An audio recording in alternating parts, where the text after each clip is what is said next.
நம்முடைய பிதாவாகிய தேவனிடந்தும் ஆண்டவராயிருக்கிற இயேசு கிறிஸ்துவிடம் நம் அனைவருக்கும் இந்த மாதம் முழுவதும் கிருபையும் சமாதானமும் உண்டாவதாக. ஜெபம் செய்வோம். என் கண்மலையும் மீட்பெருமாகிய கர்த்தாவே, அடிவேண்டிய வாயின் வார்த்தைகளும் எங்கள் அனைவருடைய இருதயத்தின் தியானமும் உமது சமூகத்தில் பிரதியாயிருப்பதாக. ஆமேன். கர்த்தருக்குள் பிரியமானவர்களே, கடவுளுடைய பிரதான கிருபையினாலே இந்த ஆண்டின் 5 மாதங்களை நிறைவு செய்து 6ஆம் மாதத்தின் முதல் நாள் அதிகாலை வேளையிலே தேவ சமூகத்திலே கர்த்தருடைய வாக்குத்தத்தமுள்ள வார்த்தையை பெற கர்த்தர் உங்களுக்கும் எனக்கும் கிருபை செய்திருக்கின்றார்.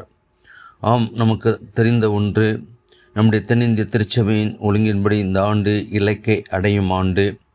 இந்த இலக்கை அடையும் ஆண்டிலே இந்த 6ஆவது மாதத்தின் இலக்கு என்ன என்று பார்க்கின்ற பொழுது, மேலானவைகளை நோக்கி நாம் பயணிக்க அழைக்கப்பட்டவர்களாய் இருக்கின்றோம்.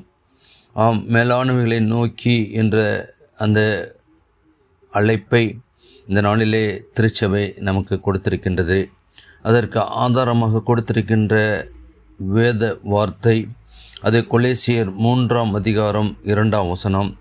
கொலேசியர் 3:2, பூமியில் உள்ளவைகளை அல்ல மேலானவைகளையே நாடுங்கள். பூமியில் உள்ளவைகளை அல்ல மேலானவைகளையே நாடுங்கள். ஆம், இந்த 6ஆம் மாதத்திலே நீங்கள் நானும் அநேக காரியங்களை நாம் செய்ய ஈடுபட்டு கொண்டிருக்கின்றோம். ஆனால் ஆண்டவர் இந்த அதிகாலை வேளையிலே ஆவியானவருமாய் நமக்கு கொடுக்கின்ற வார்த்தை, பூமியின் உள்ளவைகளை நாம் தேட அழைக்கப்பட்டவர்கள் அல்ல, மேலானவைகளையே நாடும்படி அழைக்கப்பட்டிருக்கின்றோம். இன்றைய உலகம் மனிதனின் மனதை பூமிக்குரிய காரியங்களிலே கட்டி போடுகிறது. பணம், பதவி, புகழ், சொத்து, உலக சுகங்கள் ஆகியவற்றை நோக்கி மனிதன் ஓடிக்கொண்டிருக்கின்றான். ஆனால் அப்போஸ்தலனாகிய பவுலடியார் பூமியில் உள்ளவைகள் அல்ல மேலானவைகளே நாடுங்கள் என்று சொல்லி நமக்கு அறிவுறுத்துகின்றார்.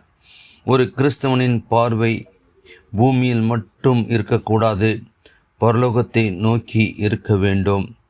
இதை நாம் 3 காரியங்களிலே சற்று சுருக்கமாக தியானிக்க பரிசுத்த ஆவியானவர் நமக்கு கிருபை செய்வார்.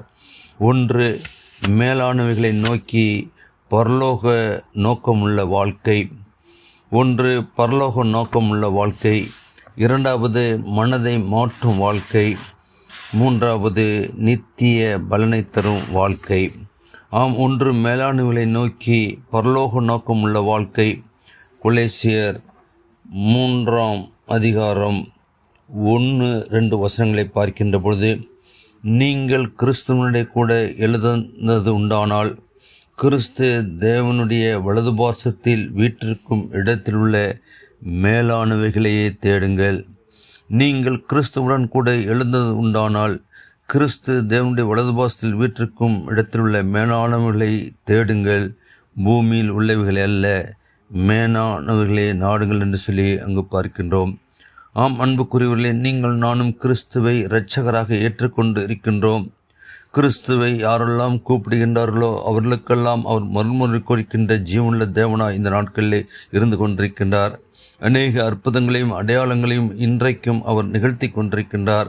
ஆம், எல்லாவற்றையும் பெற்றிருக்கின்ற நாம் அவரை நோக்கி பார்க்க நாம் அழைக்கப்பட்டவர்களாக இருக்கின்றோம்.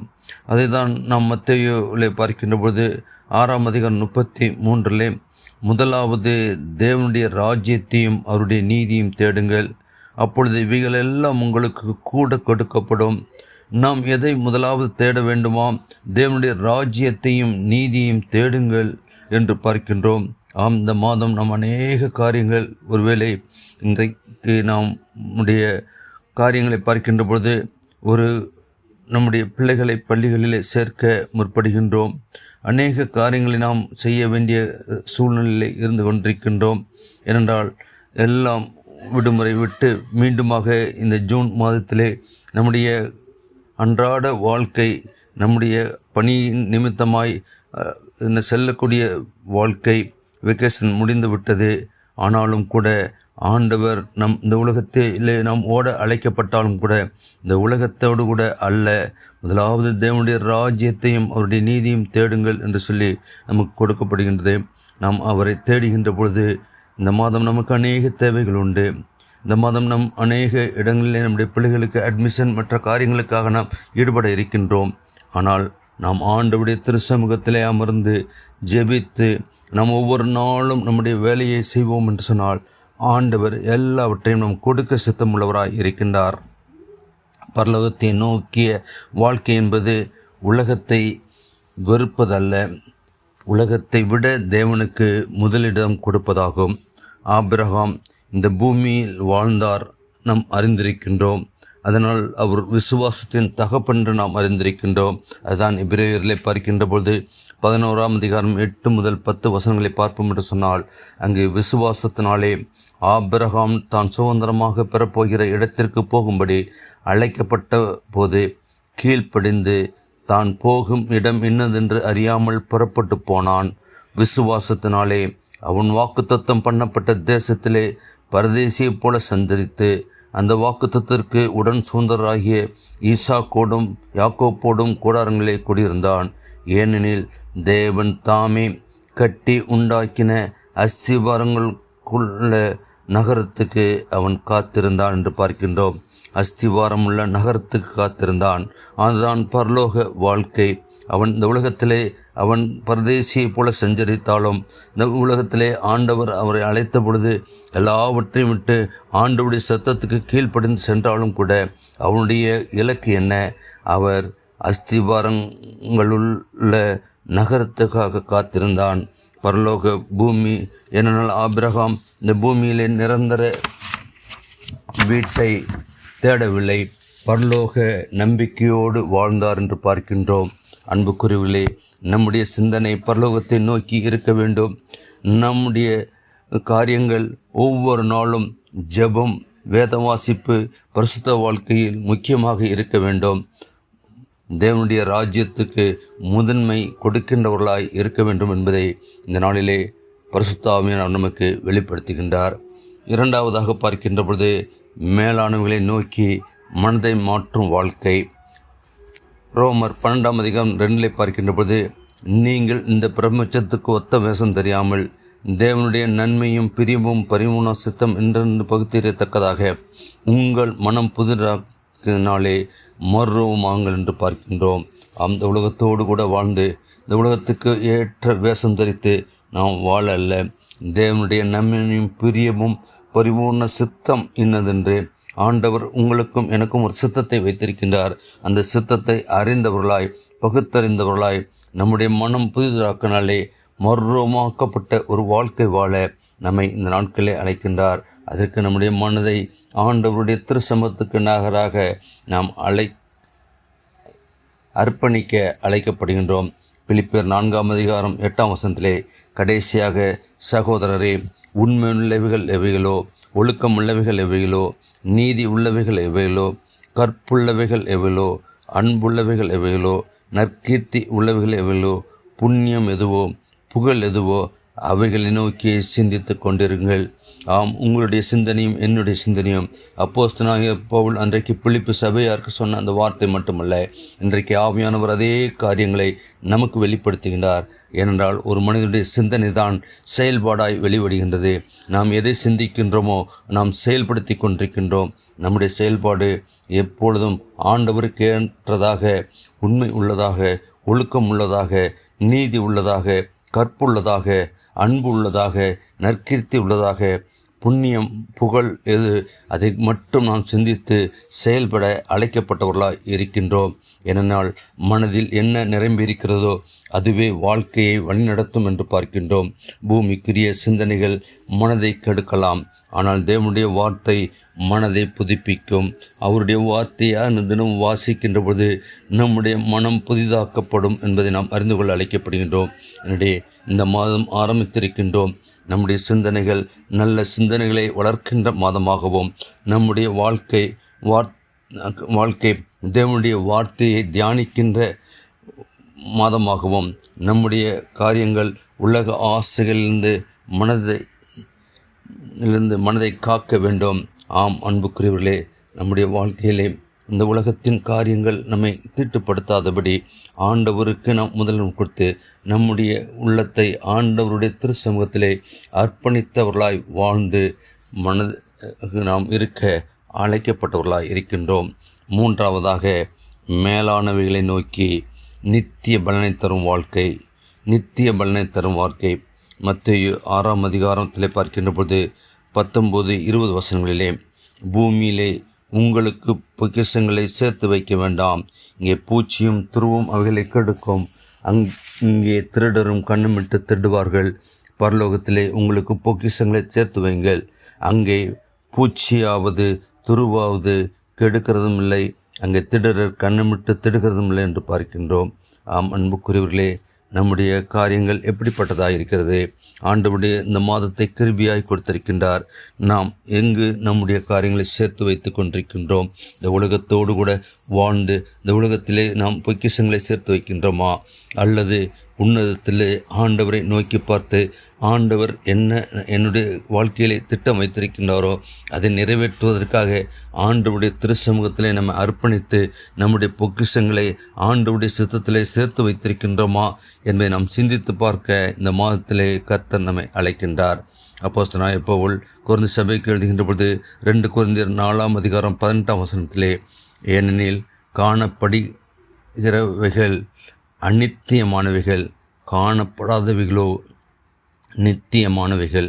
நம்மால் கண்டுகொள்ள முடியாத நித்தியமானவைகளுக்காக நாம் ஓட அழைக்கப்பட்டவர்களாக இருக்கின்றோம். ஏனால் ஆண்டவர் நமக்கு அப்படிப்பட்ட ஒரு வாழ்க்கையை கொடுத்திருக்கிறார். இந்த உலகத்திலே நாம் காண்கின்ற எதுவும் நம்மை காக்க முடியாது. இதெல்லாம் காணப்படுகிறவை எல்லாம் அநித்தியமானவைகளாக இருக்கின்றது. ஆனால் காணப்படாத நித்தியமான வாழ்க்கையை நாம் பெறத்தக்கதாய் நாம் ஓடுவோம்.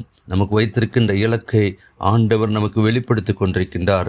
ஆம், இந்த உலகம் நம்மை என்ன பேசினாலும், இந்த உலகத்தின் மக்கள் நம்மை என்ன காரியங்களை நம்ம இடத்திலே அவர்கள் எதிர்பார்த்தாலும் அதையெல்லாம் விட்டுவிட்டு ஆண்டவர் என்னை கொண்டு என்ன செய்த மாதிரி இருக்கிறோ அதற்கு நம்மை அர்ப்பணித்தவர்களாய் காணப்படாத நித்திய வாழ்க்கையை குறித்து நாம் இருக்க அழைக்கப்படுகின்றோம். பூமியில் சேர்க்கப்படும் செல்வங்கள் அழிந்து போகும், ஆனால் பரலோகத்தில் சேர்க்கப்படும் பொக்கிஷங்கள் நித்தியமானவைகள். அது என்றென்றும் அழியாது. அது நித்தியமான ஒரு வாழ்க்கை. அந்த நித்திய வாழ்க்கையை பெறும்படியாகத்தான் ஆண்டவர் உங்களையும் என்னையும் அவருடைய திருச்சமூகத்திலே அழைத்திருக்கின்றார். எனவே நாம் அதை உணர்ந்து பார்த்து நாம் செயல்பட அழைக்கப்பட்டவர்களாக இருக்கின்றோம். ஒரு மிஷினரி பல ஆண்டுகளாக ஊழியம் செய்து வந்தார். அவரிடத்திலே எந்த விதமான சொத்தும் இல்லாமல் இருந்தது. கடைசியாக அவரால் பல ஆண்டுகள் அவர் ஊழியம் செய்தாலும் கூட எந்த சொத்தும் இல்லாதபடி அவர் இறந்தார். மக்கள் அவரை பார்த்து எதையும் சேர்க்கவில்லை என்றார்கள். இவ்வளவு ஆண்டு காலம் இவர் ஊழியம் செய்தாரே, இவருக்கென்று எதுவும் சேர்க்கவில்லை என்றார்கள். ஆனால் அவரால் ரட்சிக்கப்பட்ட ஆயிரக்கணக்கான ஆத்துமாக்கள் பரலோகத்தில் அவருடைய நித்திய பொக்கிஷமாக இருந்தார்கள் என்று பார்க்கின்றோம். ஆம் அன்புக்குரியவர்களே, இந்த உலகத்திலே உங்களுக்கும் எனக்கும் ஜீவன் இருக்கும் மட்டுமாக ஜீவனுள்ள தேவனை மற்றவர்களுக்கு அறிவிக்கவும் அநேகர் ஜீவனுள்ள தேவனை இரட்சகராக ஏற்றுக்கொள்ளவும் நம்மை அர்ப்பணிக்க கடவோம். என்னால் ஆரம்பிக்கின்ற ஒவ்வொரு நாளும் ஆண்டவருடைய திருச்சமூகத்திலே ஆண்டவருக்காக ஆத்துமாக்களை அறுவடை செய்கின்ற நாளாய் இந்த மாதத்திலே கர்த்தர் நம்மை அழைத்திருக்கின்றார். அவர் அநேக ஆத்துமாக்களை நித்திய பொக்கிஷமாக சேர்த்தார் என்று சொன்னால் அந்த வாழ்க்கை தான் ஒரு கிறிஸ்துவை ஏற்றுக்கொண்ட ஒவ்வொருடைய வாழ்க்கையாய் இருக்க வேண்டும். நாம் ஒவ்வொருவரும் இந்த நாட்களிலே மிஷினரிகளாய் இருக்கின்றோம், ஆண்டவருடைய சீசர்களாய் இருக்கின்றோம், ஆண்டவருடைய நற்செய்தியை அறிவிக்கின்றவர்களாய் இருக்கின்றோம். ஆண்டவர் விட்டு சென்ற அந்த பாதையிலே அது ஒருவேளை நமக்கு கடினமான பாடையாக இருந்தாலும் நம்மோடு பயணிக்கின்ற கர்த்தர் நம்மோடு கூட வருகின்றார். இந்த மாதம் எப்படி இருக்குமோ என்று சொல்லி நீங்கள் நானும் அங்கலாய்க்கவே வேண்டாம். என்றால் நம்மை விட்டு விலகாத கர்த்தர் நம்மோடு இருக்கும்படியாய் மரித்தேன் ஆனாலும் சதா காலமும் உயிரோடு இருக்கிறேன் சொன்ன ஜீவனுள்ள தேவன் இன்றைக்கும் நம்மோடு கூட இருக்கின்றார். நம்மை கொண்டு பெரிய காரியங்களை செய்ய இருக்கின்றார். நமக்கு விரோதமாய் உருவாக்கப்படும் எந்த காரியமும் வாய்க்காதே போகும்படி ஆண்டவர் செய்து கொண்டு வந்திருக்கின்றார். உனக்கு எதிராய் ஒரு வழியாய் வருவார்கள், 7 வழியாய் போவார்னு சொல்லி ஆண்டவர் நமக்கு காத்து வருகிறார். அதனுடைய காரணம் என்ன? என நீங்கள் நானும் நாம் மட்டுமல்ல இன்னும் அநேகரை நித்திய வாழ்வுக்குள்ளாக அழைத்து செல்கின்ற மக்களாக இந்த உலகத்திலே வாழ கர்த்தர் உங்களுக்கும் எனக்கும் இந்த புதிய மாதத்தை கிருபையாய் கொடுத்திருக்கின்றார். எனவே நீங்கள் நானும் ஆத்துமாக்களை வெல்ல வேண்டும். ஆத்தும அறுவடை என்பது இந்த நாட்களில் மிக மிக மிக அவசியமாக இருக்கின்றது. ஆத்துமா அறுவடை செய்கின்ற போதுதான் ஆண்டவருடைய பரிசுத்தலத்திலே அங்கு மகிழ்ச்சி உண்டாகின்றது. ஆம், மனம் திரும்புகிற ஒரே பாவி நிமித்தம் பரலோகத்திலே மிகுந்த மகிழ்ச்சி உண்டாயிருக்கும் என்று பார்க்கின்றோம். அப்படியாக நாம் ஆத்தும ஆறார்களே பெயரளவிலே கிறிஸ்தவர்களாய் அல்ல, கிறிஸ்துவை சொந்த இரட்சகராக ஏற்றுக்கொண்டு கிறிஸ்துவனுடைய அடிச்சுவடுகளை பின்பற்றி கிறிஸ்துவர் நமக்கு வைத்திருக்கிற எல்லா விதமான பாடுகளையும் நாம் ஏற்றவர்களாய் அவரை பின் செல்கின்ற பொழுது நாம் நிச்சயமாக ஆத்மா அறுவடை செய்கின்றவர்களாய் இருப்போம். தேவனுக்காக சேவை செய்ய வேண்டும். இன்றைக்கு அநேகருடைய சேவை மனிதர்களுக்காக. ஒருவேளை இன்றைக்கு இந்த புதிய மாதத்திலே அநேகர் மீண்டுமாக நீங்கள் வேலைக்கு செல்கின்றீர்கள். உங்களுக்கு கொடுக்கப்பட்ட சேவை எந்த பணியாக இருந்தாலும் நாம் இந்த மாதத்திலே நாம் செய்கின்ற பணி தேவனுக்காக என்று சொல்லி தேவன் எனக்கு கிருபையாய் கொடுத்திருக்கின்றார். எனவே இதில் நான் உண்மையும் உத்தவமாய் நான் பணி செய்ய சேவை செய்ய வேண்டும் என்று சொல்லி நாம் தேவனுக்காக சேவை செய்ய அழைக்கப்படுகின்றோம். நித்தியத்தை நோக்கி வாழ என்றால் நம்முடைய வாழ்க்கை என்பது நித்தியத்தை நோக்கிய வாழ்க்கையாக இருக்க வேண்டும். இந்த உலக வாழ்க்கை அழிந்து போகின்றது. அப்போஸ்தலனாகிய பவுல் சொல்கிற பொழுது இது ஒரு கூடாரமான வாழ்க்கை. இந்த வாழ்க்கையிலே நாம் சஞ்சரித்து கொண்டிருக்கின்றோம், பிரதேசிகளாய் அலைந்து கொண்டிருக்கின்றோம். இந்த வாழ்க்கை அல்ல, நித்திய வாழ்க்கையை பெரும்படியாய் அதை நோக்கி நாம் அழைக்கப்பட்டவர்களாக இருக்கின்றோம். கொலோசியர் 3:2 நமக்கு 3 பாடங்களை கற்றுக் கொடுக்கின்றது. பரலோக நோக்கமுள்ள வாழ்க்கை, 2வது மனதை மாற்றும் வாழ்க்கை, 3வது நித்திய பலனை நோக்கிய வாழ்க்கை. ஆம் அன்புக்குரியவர்களே, இந்த மாதம் கிருபியாய் 6வது மாதத்தை பெற்றிருக்கின்றோம். இந்த 6வது மாதத்திலே ஆண்டவர் உங்களுக்கு என்னையும் அழைக்கின்றது. பரலோகத்தை நோக்கிய வாழ்க்கையை நாம் வாழ்வோம், மனதை மாற்றும் வாழ்க்கையை வாழ்வோம், நித்திய பலனை நோக்கிய வாழ்க்கையை வாழ்வோம். ஆம், நம்மை ஆராய்ந்து பார்ப்போம். நாம் எங்கு சென்று கொண்டிருக்கின்றோம்? இந்த மாதம் நம்முடைய தேவைகள் உண்டு, நமக்கு அநேக காரியங்கள் உண்டு, பிள்ளைகளுடைய காரியங்கள், மற்ற காரியங்கள் அநேகம் உண்டு. ஆனாலும் கூட எல்லாவற்றையும் அறிந்திருக்கிற கர்த்தர் நம்மோடு கூட இருக்கிறார். அவரை தேடுவோம். முதலாவது தேவனுடைய ராஜ்யத்தை தேடுங்கள், பதவிகள் எல்லாம் உங்களுக்கு கூட கொடுக்கப்படும் என்று சொன்ன வார்த்தையின்படி நாம் பெற்றுக்கொள்வது மட்டுமல்ல, ஆண்டவர் நமக்கு வைத்திருக்கின்ற காரியங்களை நாம் பெற்றுக்கொள்ள அழைக்கப்பட்டவர்களாக இருக்கின்றோம். ஆராய்ந்து பார்ப்போம். இந்த மாதம் ஆண்டவர் எனக்கு கிருபையாய் கொடுத்திருக்கின்றார். இந்த மாதத்திலே ஆண்டவருக்காக நான் என்ன செய்ய இருக்கிறேன்?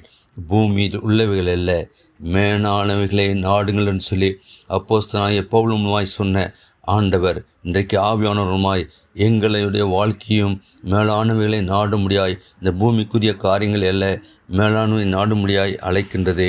எனவே அப்படிப்பட்ட ஒரு வாழ்க்கையை நீங்கள் நானும் இந்த மாதத்திலே வாழவும், நம்முடைய தேவைகளை ஆண்டவர் சந்திப்பார்.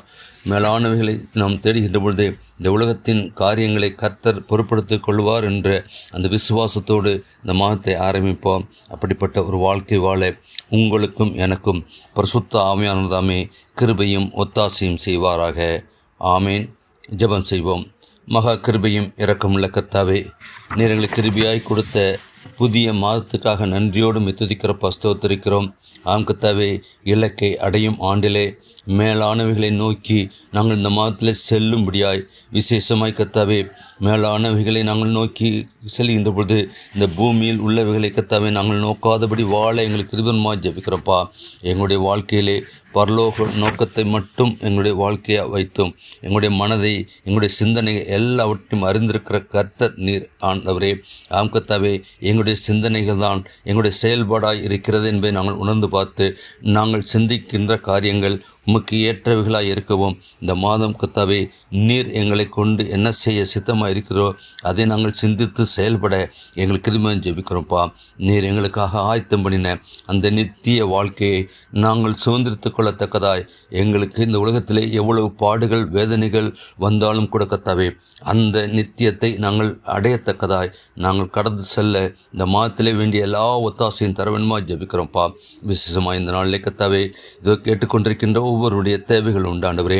அவருடைய மன விருப்பங்களை அறிந்திருக்கிற கர்த்தர் தாமே, இதோ கர்த்தாவே உம்மை நோக்கி கூப்பிடுகிற பொழுது நீர் அவர்களுக்கு மறு உத்தரவு கொடுத்து கர்த்தாவே அவருடைய தேவைகள் எல்லாவற்றையும் சிந்தித்து அவர்கள் கையீட்டு செய்யும் எல்லா காரியங்களையும் இந்த மாதத்திலே நீர் ஆசீர்வதித்து இந்த மாதம் முழுவதும் கர்த்தாவே அவர்கள் எங்கு இருந்தாலும் கர்த்தாவே உமக்கென்று எழும்பி பிரகாசிக்கவும் கர்த்தாவே உமக்கு சாட்சியாக இருக்கவும் கர்த்தாவே அவருடைய தேவைகள் சந்திக்கப்படவும் நீர் கிருபையாக ஜெபிக்கிறோம்ப்பா. நீரை பொறுப்படுத்திக் கொள்ளும் வழிநடத்தும் எல்லா துதி கனமையும் கிடைக்கின்றோம். மேற்பரேசும் ஜெபிக்கிறோம் ஜீவன நல்ல பிதாவே, ஆமீன். பரமற்றங்கள் பிதாவே, உடைய நாமம் பஸ்தப்படுவதாக, உடைய ராஜ்யம் வருவதாக, உடைய சித்தம் பரமத்தை பூமி செய்யப்படுவதாக. அன்றுள்ளாக எங்களுக்கு தாரும், எங்களுக்கு விரோதமாய் குற்றம் செய்ய மன்னிக்க குற்றங்களை மன்னியும், எங்களை சோதனைக்குள் பிரவேசிக்க பண்ணாமல் தீர்த்து கொள்ளும். ராஜ்யம் வல்லமையும் மகிமையும் என்றென்றைக்கும் முடிவிலே, ஆமீன்.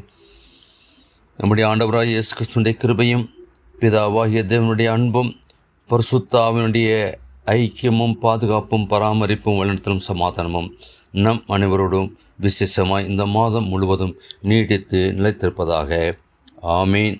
என் ஆத்மாவே கர்த்தரை ஸ்தோத்திரி, என் முழுமை பரிசுத்த நாமத்தை ஸ்தோத்திரி. என் ஆத்மாவே கர்த்தரை ஸ்தோத்திரி, அவர் செய்த சகல உபகாரங்களை மறவாதே. ஆமீன், ஆமீன்.